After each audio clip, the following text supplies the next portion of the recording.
يا شباب اللي تشوفون هاي اللي وراي، هاي شجرة اسمها ماموت باوم، لأن أنا أشتغل بالأشجار وأتسلق هنا. هاي أكبر شجرة موجودة بالعالم، أكبر شجرة. لاحظ القطر مالتها شلون كبيرة. تعالوا وياي خلي أشوفكم.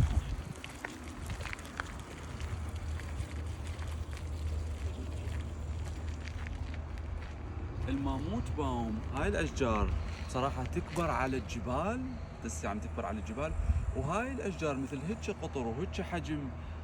تخيلوا انه تشرب ماي من الغيوم، يعني تشرب ماي من الغيوم من الجذور مالتها، في حال انه الارض مثل ما نقول ما مطرت، فهي من الغيوم تشرب ماي من الطرفين، يعني بسبب ارتفاعها. فشوفوا قطرها.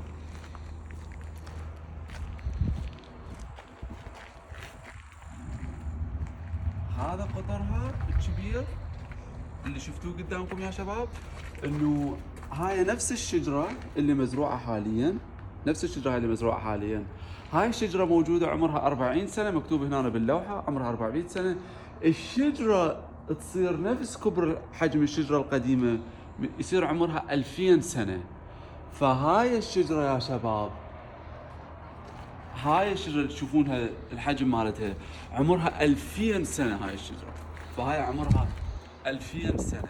الشجرة هاي عمرها حاليا 40 سنة، من يصير عمرها 2000 سنة تصير بقد هاي الشجرة، مع الحجم مالتها، مع القطر مالتها. واو واو، تخيل الطبيعة شلون قوية، شي رهيب.